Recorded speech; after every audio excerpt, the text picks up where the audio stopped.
They thought they were throwing a poor woman out of first class that morning, but before the flight ever left the gate, the entire airline was about to learn the cost of humiliating the wrong person. The soft golden lights of Terminal B reflected against polished marble floors as passengers drifted toward the international departure gates of Atlantic Crown Airlines. Expensive rolling suitcases clicked across the terminal, while businessmen in tailored navy suits checked their watches and flight attendants moved through the crowd with polished smiles that looked practiced rather than sincere.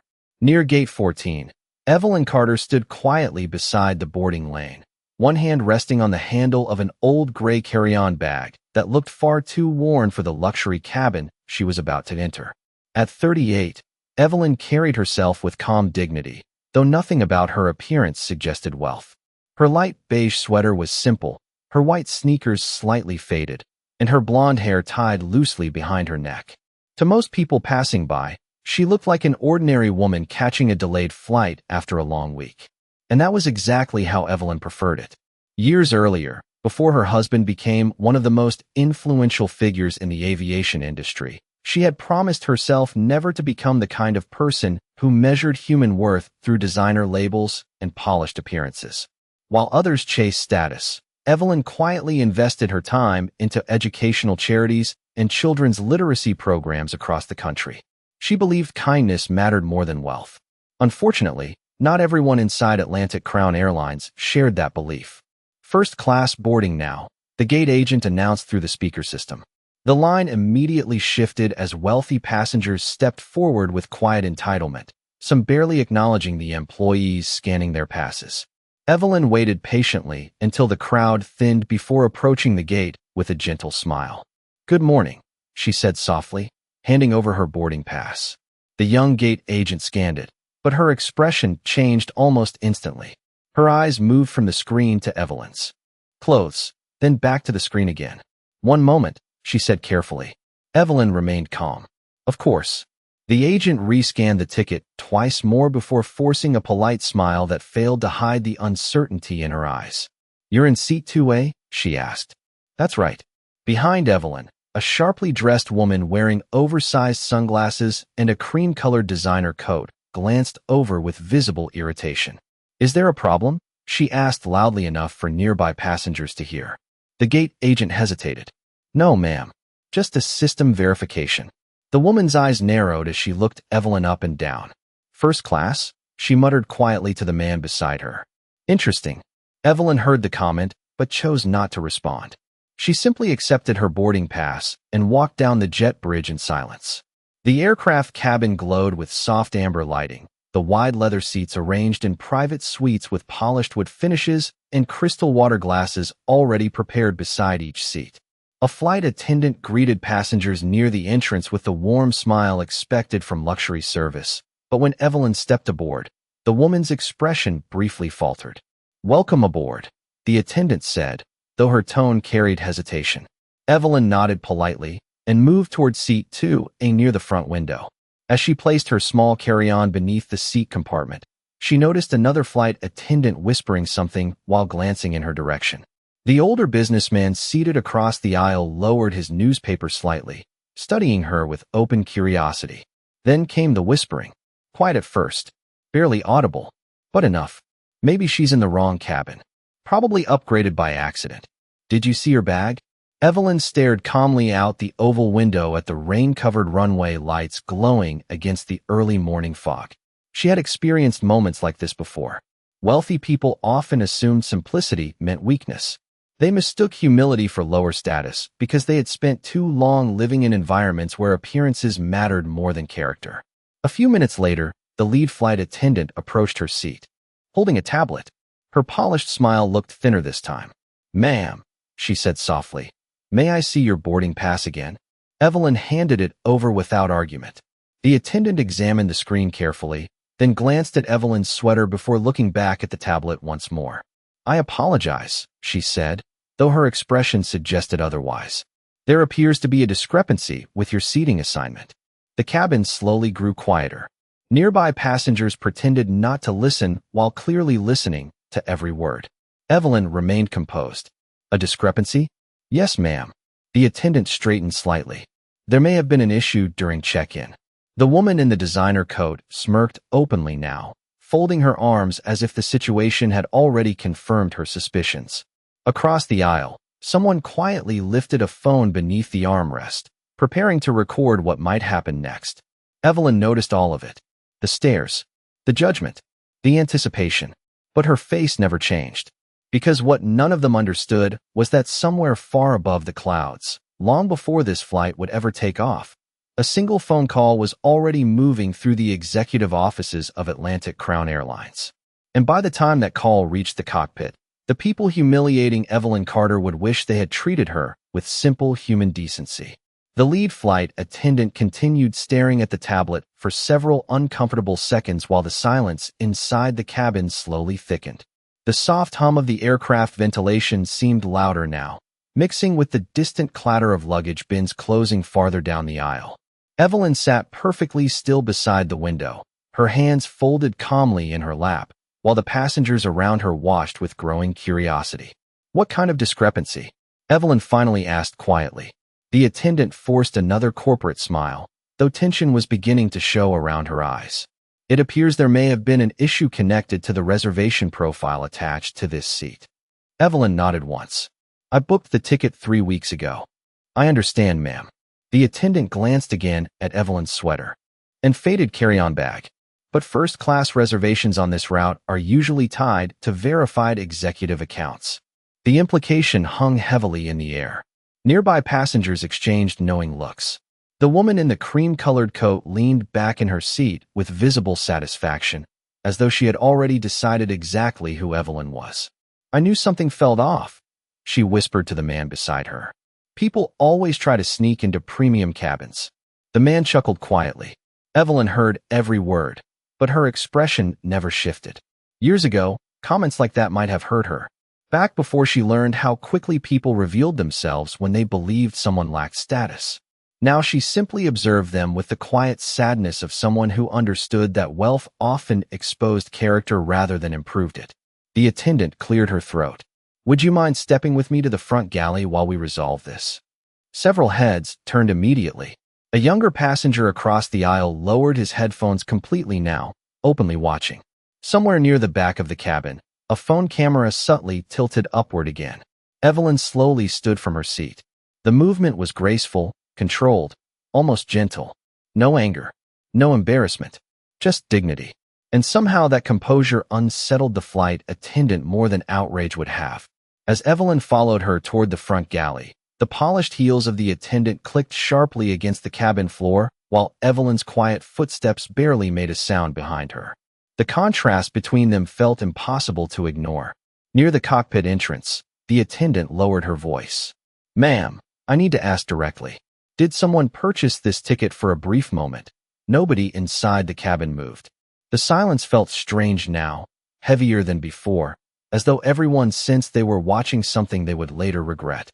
Evelyn stood near the front galley with calm eyes while Cynthia maintained the stiff posture of someone trying desperately to stay in control of a situation already slipping beyond her understanding.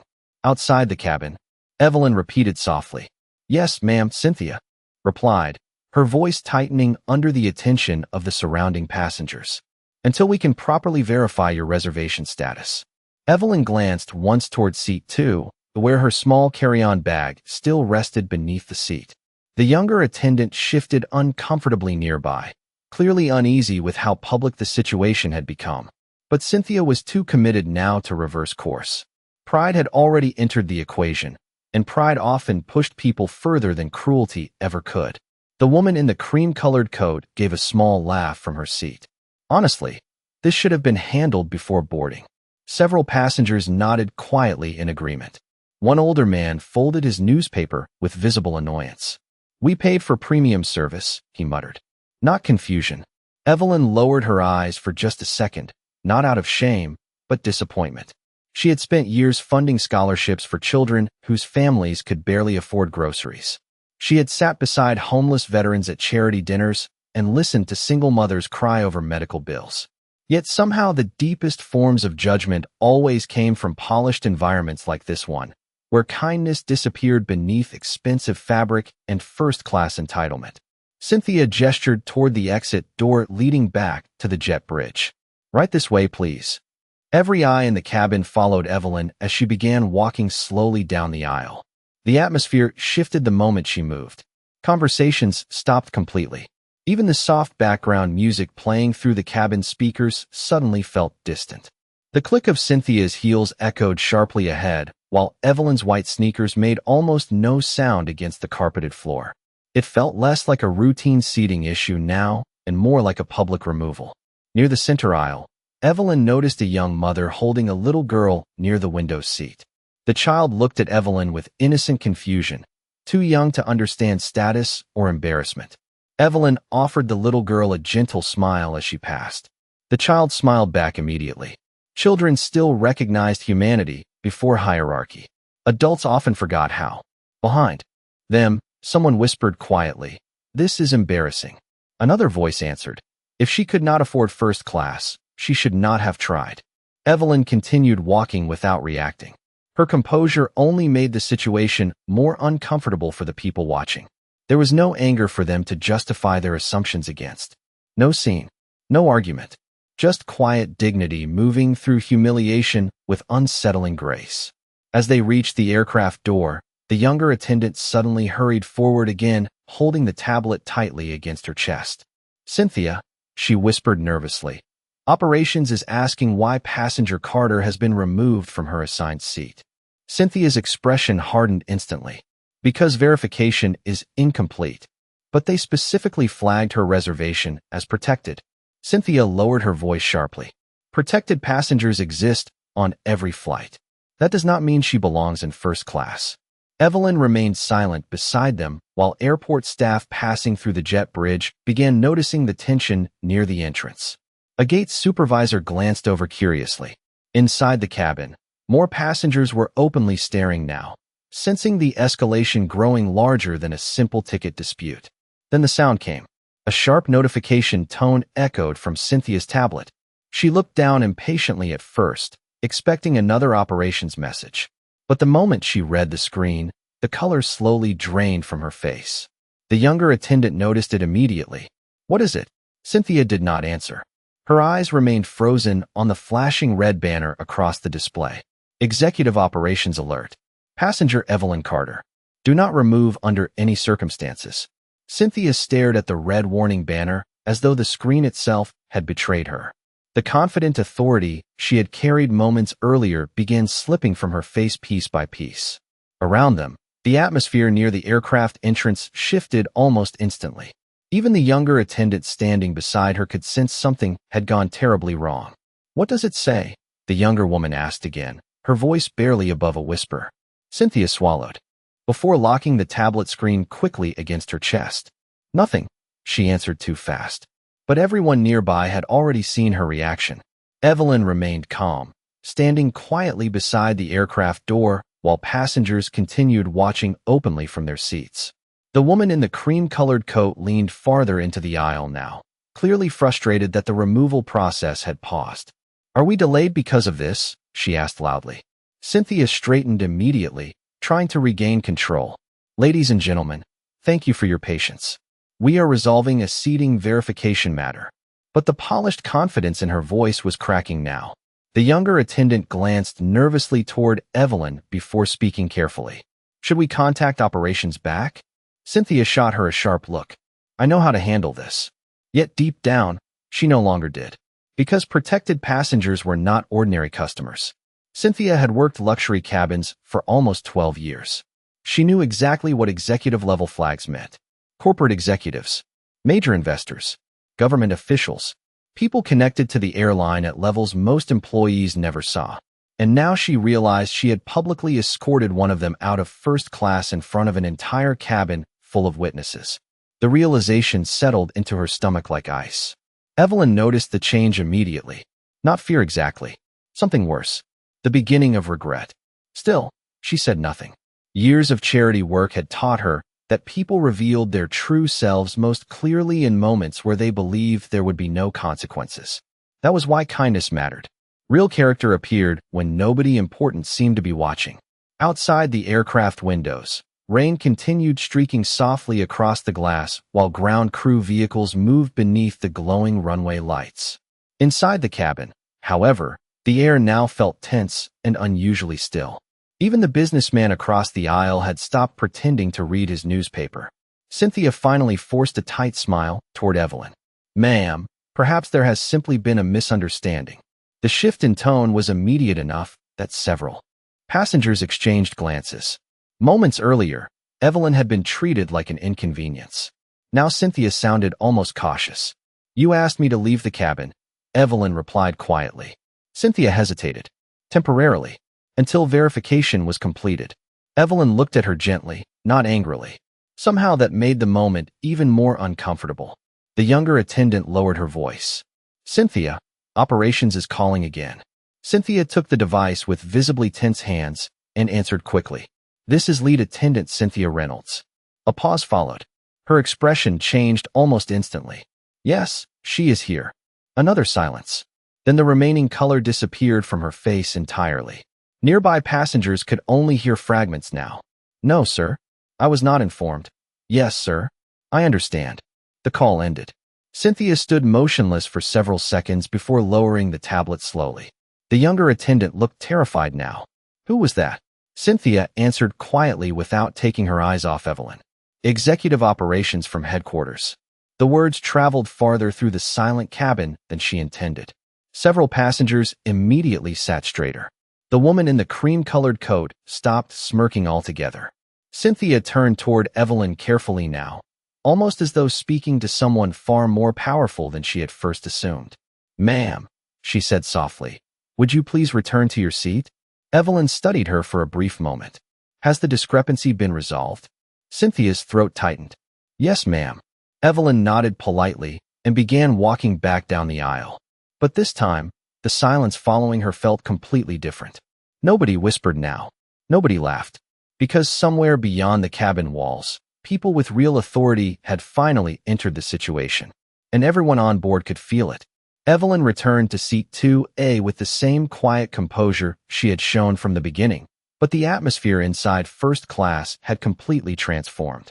Just minutes earlier, the passengers had looked at her with suspicion and amusement.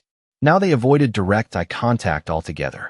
The woman in the cream-colored coat adjusted herself awkwardly in her seat, pretending sudden interest in her phone screen, while the man beside her stared silently toward the aisle. The confidence that had fueled their judgment was fading quickly. Cynthia stood near the galley, gripping the tablet tightly against her side, her posture rigid beneath the polished professionalism she was struggling to maintain. The younger attendant leaned toward her carefully. "Should we inform the captain?" she whispered. Cynthia answered without looking away from Evelyn. "He already knows." Those 4 words sent another ripple of tension through the cabin. Evelyn calmly placed her carry-on bag back beneath the seat and fastened her seat belt with steady hands. The soft click echoed louder than it should have in the silence surrounding her. Outside the aircraft windows, baggage carts moved through the rain while runway lights shimmered across the wet pavement like broken gold. But inside the cabin, nobody seemed focused on the flight anymore. They were focused on her. The businessman across the aisle finally cleared his throat. "Excuse me," he said cautiously. Evelyn looked over politely. "I believe there may have been some misunderstanding earlier." Evelyn offered a small, graceful nod. "Perhaps." The man shifted uncomfortably beneath her calm response. He had expected either bitterness or passive acceptance. Instead, her dignity exposed the awkwardness of everyone around her. Near the front galley, Cynthia's tablet vibrated again. She checked the screen instantly, and this time her entire expression tightened with visible alarm. "What now?" the younger attendant whispered nervously. Cynthia lowered her voice. "Corporate security has frozen cabin departure." "Frozen? Nobody boards. Nobody exits. We wait." The younger attendant blinked in confusion. "For who?" Cynthia did not answer immediately because deep down she already suspected the truth. Somewhere above her pay grade, executives were moving quickly now. And when powerful people move that fast inside a billion-dollar airline, it usually meant only one thing. Someone extremely important was involved. The captain suddenly emerged from the cockpit, his expression unusually serious. Several passengers looked up immediately. Captains rarely entered first class before departure unless something significant had happened. Cynthia straightened instantly. Captain Harris. He ignored everyone else and spoke quietly to Cynthia near the galley entrance. Is she on board? Cynthia nodded carefully toward seat 2A. The captain's eyes shifted toward Evelyn for the first time. His face changed immediately. Not shock. Recognition. The kind that came from suddenly understanding a situation far larger than expected. He walked down the aisle personally, stopping beside Evelyn's seat. The entire cabin watched in silence. Even the sound of the rain outside seemed distant now. Mrs. Carter, Captain Harris said respectfully, I want to personally apologize for the inconvenience you experienced this morning. Several passengers exchanged stunned looks. The title alone changed everything. Mrs. Carter, not passenger, not ma'am, spoken with forced politeness. Something about the captain's tone carried genuine caution now. Evelyn looked up calmly. Thank you, Captain. He hesitated before continuing carefully. We are currently awaiting final clearance from executive operations before departure. Evelyn's eyes softened slightly, almost with understanding. I see. Captain Harris lowered his voice further. Your husband has been informed. Cynthia's face lost the last trace of color remaining in it. Across the aisle, the businessman slowly lowered his newspaper completely. The woman in the cream-colored coat stared openly now, unable to hide her confusion anymore.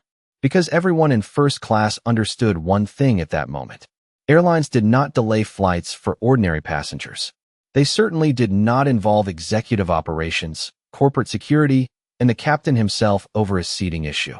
Whatever was happening around Evelyn Carter had suddenly become much bigger than first class. And somewhere beyond the rain-covered terminal windows, a black SUV motorcade had just entered airport property. Rain continued tapping softly against the aircraft windows as the tension inside first class became almost impossible to ignore. Nobody complained about the delay anymore. Nobody questioned why the flight remained frozen at the gate. The earlier confidence that had filled the cabin had been replaced by something quieter and far more uncomfortable. Uncertainty. Evelyn remained seated beside the window with her hands resting calmly in her lap, while airport lights reflected gently across the glass beside her. She looked peaceful, almost detached from the chaos surrounding her. But that calmness only deepened everyone else's unease. Cynthia stood near the front galley speaking in hushed tones with Captain Harris while the younger attendant nervously refreshed updates on her tablet every few seconds. Then another message appeared. The younger attendant inhaled sharply. They are here, she whispered. Cynthia looked toward the jet bridge entrance immediately. Through the narrow aircraft doorway, shadows moved beyond the glass corridor connecting the plane to the terminal. Dark suits, security personnel, airport executives. The kind of people passengers rarely saw unless something serious had happened. Conversations inside the cabin stopped completely. Even the businessman across the aisle slowly sat straighter in his seat. The woman in the cream-colored coat lowered her phone into her lap, suddenly unsure whether recording any of this had been a mistake. Captain Harris adjusted his uniform jacket carefully before stepping toward the aircraft entrance himself. That alone told everyone watching that whoever was arriving carried extraordinary authority. A moment later, 3 senior airport executives stepped onto the aircraft in silence. Their polished shoes moved quickly across the carpeted aisle, while their faces carried the tight expressions of people already aware damage had been done. Cynthia immediately straightened. Sir, she began nervously. The oldest executive raised a hand gently without even looking at her. Not now. His eyes had already moved toward Evelyn. The cabin became completely silent. The executive walked down the aisle personally and stopped beside seat 2A. Mrs. Carter, he said respectfully, I sincerely apologize for what occurred this morning. Several passengers visibly froze. Executive-level apologies did not happen on commercial flights. Certainly not in person. Evelyn looked up calmly. It has been a difficult morning for everyone. Her grace only made the surrounding shame feel heavier. The executive lowered his voice. Your husband is on his way to the aircraft now. Cynthia closed her eyes briefly. Across the cabin, the woman in the cream-colored coat looked genuinely pale for the first time. The businessman across the aisle stared openly now, no longer pretending discretion. Because everyone understood the implications. Whoever Evelyn's husband was, senior airline executives were treating him with the caution usually reserved for owners, regulators, or people powerful enough to affect careers overnight. Outside the aircraft windows, headlights suddenly appeared through the rain near the secured service road beside the gate. A line of black vehicles rolled slowly toward the aircraft under airport escort. Ground crew members immediately stepped aside. Security personnel moved quickly into position near the jet bridge entrance. The younger attendant whispered under her breath, "Oh my God." Cynthia said nothing because she already knew. Deep down, she had known ever since the executive operations alert flashed red across her screen. She had not humiliated an ordinary passenger. She had publicly removed someone connected to the very top of the company she worked for. The cabin lights dimmed slightly as boarding systems temporarily paused. Then the aircraft door opened once more. Footsteps approached through the jet bridge. Slow, controlled, confident. The kind of footsteps that made people instinctively stand straighter without understanding why. Captain Harris moved aside immediately. The senior executives turned toward the entrance at once. And when the tall man in the charcoal overcoat finally stepped into the first-class cabin, the entire atmosphere changed in a single breath. Daniel Carter had arrived. Daniel Carter stepped into the cabin with the calm presence of a man completely accustomed to rooms falling silent when he entered them. Rainwater still glistened faintly across the shoulders of his charcoal overcoat while the soft cabin lights reflected against the platinum watch resting beneath his cuff. He was tall, composed, and carried the kind of quiet authority that did not need introduction. The moment the senior executives saw him, every one of them straightened instinctively. "Mr. Carter," the oldest executive said carefully. Daniel gave only a brief nod before his eyes moved through the cabin. Not rushed, not emotional, just focused. Then he saw Evelyn sitting quietly beside the window. The tension in his face softened immediately. "Evelyn," he said gently. She smiled faintly, relieved not because she needed rescuing, but because his presence meant the situation would finally end. Daniel walked down the aisle slowly while passengers watched in complete silence. Cynthia stood frozen near the galley, her hands clasped tightly together now. The confidence she once carried had disappeared entirely. Daniel stopped beside Evelyn's seat and lowered himself slightly so he could look directly at her. "Are you all right?" he asked softly. Evelyn nodded once. "I am fine." But Daniel noticed the faint redness near her eyes and the unusual stillness in her posture. After 15 years of marriage, he could always tell when someone had hurt her feelings, even when she tried to hide it. His jaw tightened slightly, not with anger, something colder, disappointment.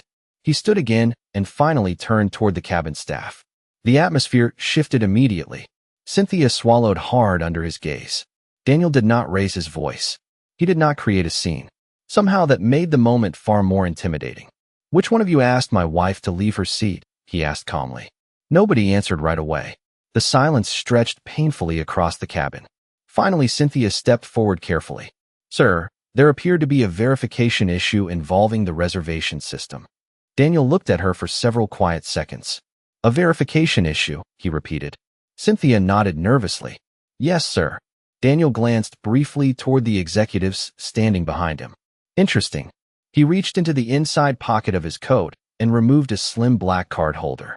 From it, he pulled a metallic executive identification card and handed it directly to Cynthia. Her hands trembled slightly as she accepted it.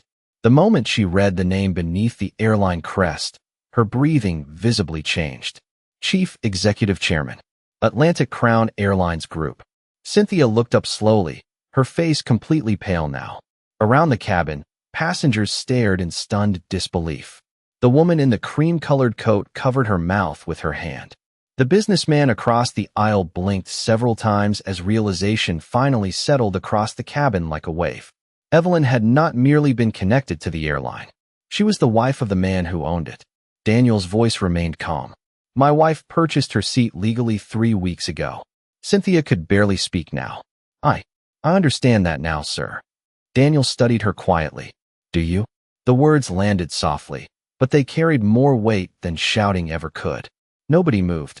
Nobody dared interrupt. Daniel glanced toward Evelyn again before continuing.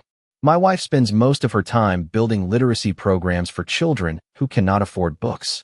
She visits schools most people ignore. She wears simple clothes because she values people, not appearances. Cynthia lowered her eyes. Daniel's voice never changed. And yet somehow, in my own airline, she was publicly removed from first class because someone decided she did not look wealthy enough to belong there. The cabin remained completely silent. Even the rain outside seemed distant now. Daniel looked around slowly at the passengers who had whispered, stared, and judged. "It is remarkable," he said quietly, "how quickly people reveal themselves when they believe someone has no power." No one could look him in the eye anymore. The silence inside first class no longer felt awkward. It felt heavy. The kind of silence that settles over people when they suddenly realize they have witnessed their own behavior too clearly to escape it. Cynthia stood near the aisle with Daniel Carter's executive identification card still trembling slightly in her hands. Her polished confidence had completely disappeared now, replaced by the quiet panic of someone replaying every decision she had made over the past 30 minutes. Daniel remained calm beside Evelyn's seat, his posture composed, his voice controlled. That calmness unsettled the cabin far more than anger would have, because everyone understood he did not need to raise his voice to command the room. "Sir," Cynthia finally whispered, "I truly apologize for the misunderstanding." Daniel looked at her steadily. A misunderstanding happens when facts are unclear. His eyes briefly moved toward the passengers around them. This was judgment. Nobody spoke. The woman in the cream-colored coat stared down at her hands now, unable to meet anyone's eyes. The businessman across the aisle shifted uncomfortably in his seat. Even the younger attendant looked emotionally shaken by everything unfolding around her. Daniel slowly turned his attention toward the senior executives standing behind him.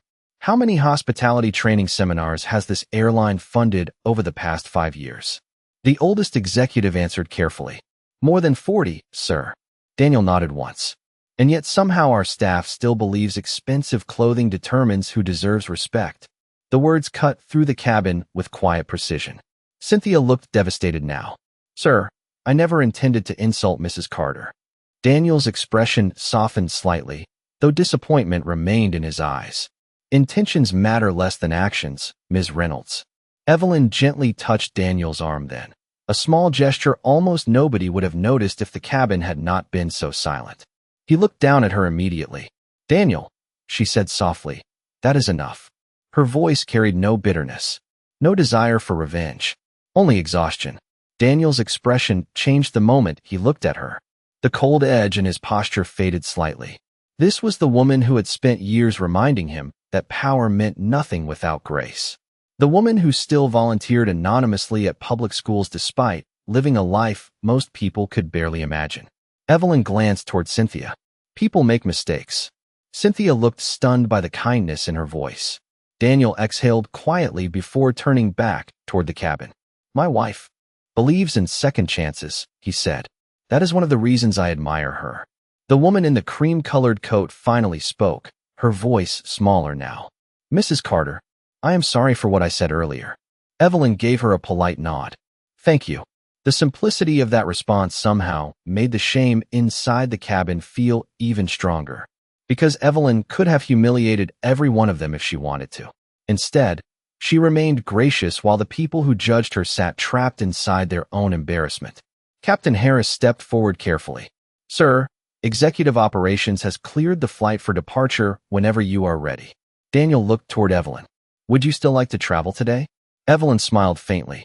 "Yes, I would." Daniel nodded once. Then, before stepping away, he looked at Cynthia one final time. The purpose of first class was never to separate wealthy people from ordinary people. His voice remained calm and measured. It was supposed to represent the highest standard of treatment. Cynthia lowered her eyes silently. Daniel glanced across the cabin one last time. Real class is revealed by how we treat people who appear to have none. Nobody moved after he said it. Nobody even reached for their phones anymore. Because somewhere between the whispers, the judgment, and the humiliation, the cabin had stopped feeling luxurious altogether. And in the stillness that followed, everyone on board understood the same uncomfortable truth. The simplest person in the room had carried the most dignity all along. The cabin remained silent long after Daniel stepped away from the aisle. Nobody seemed eager to speak first anymore. The earlier energy of entitlement and quiet judgment had completely vanished, replaced by something slower and heavier. Reflection. Outside the windows, rain continued sliding across the glass beneath the glowing airport lights while the engines hummed softly beneath the aircraft floor. Captain Harris returned to the cockpit, and the senior executives quietly exited through the jet bridge one by one. But the emotional weight they left behind remained inside first class like a lingering shadow. Evelyn leaned back, gently in her seat, staring out toward the wet runway, while Daniel sat beside her for a few final moments before departing the aircraft himself. "You did not have to come all the way here," she said softly. Daniel smiled faintly. "You know I would." Evelyn looked down at her hands. "I never wanted anyone humiliated." Daniel's expression softened again. "You were the only person here trying not to humiliate anyone." She gave a small, tired smile at that. Around them, passengers remained unusually still. The businessman across the aisle finally spoke again, though his voice sounded different now, stripped of the confidence it carried earlier. "Mrs. Carter," he said quietly, "for what it is worth, I am sorry." Evelyn turned toward him with calm eyes. "Thank you." A few rows back, another passenger lowered his phone completely and slipped it into his pocket. Whatever footage he had hoped to capture earlier no longer felt entertaining. The woman in the cream-colored coat sat silently near the window, staring down at the reflection of her own face in the dark screen of her phone. For the first time that morning, she looked uncertain of herself. Cynthia remained near the front galley, motionless beside the beverage station. Her carefully polished appearance now seemed fragile beneath the weight of embarrassment and regret. After several quiet moments, Evelyn unfastened her seat belt and stood slowly. Cynthia immediately looked up, nervousness flashing across her face again. But Evelyn simply walked toward her with calm, measured steps. The cabin watched closely. Cynthia lowered her eyes. "Mrs. Carter, I truly am sorry." Evelyn studied her gently for a moment before speaking. "I believe you are." Cynthia looked surprised by the answer. Evelyn glanced briefly around the cabin. People become so focused on appearances that they stop seeing each other clearly. Her voice remained soft, but every passenger heard it. And when that happens, kindness disappears first. Cynthia's eyes watered slightly. "I will remember that." Evelyn smiled faintly. "I hope so." Then she returned quietly to her seat. No dramatic speeches. No demands. No punishment. Somehow that mercy left. The deepest impact of all. A few minutes later, the aircraft doors finally closed. The soft chime echoed overhead, while flight attendants resumed departure procedures with noticeably humbler voices than before. As the plane slowly pushed back from the gate, the first rays of morning sunlight began breaking through the rain clouds beyond the runway, washing the cabin in pale gold light. Evelyn rested quietly beside the window while passengers around her avoided the arrogance they had worn so comfortably earlier that morning. The atmosphere inside first class no longer felt like a place divided by money or status. It felt human again, and somewhere high above the clouds, as the aircraft finally lifted into the brightening sky, the people inside that cabin carried away something far more valuable than luxury. They carried the memory of a simple woman who had been judged for her appearance, humiliated in public, and still chose grace over revenge. Because in the end, wealth may command attention, but dignity earns something far rarer: respect.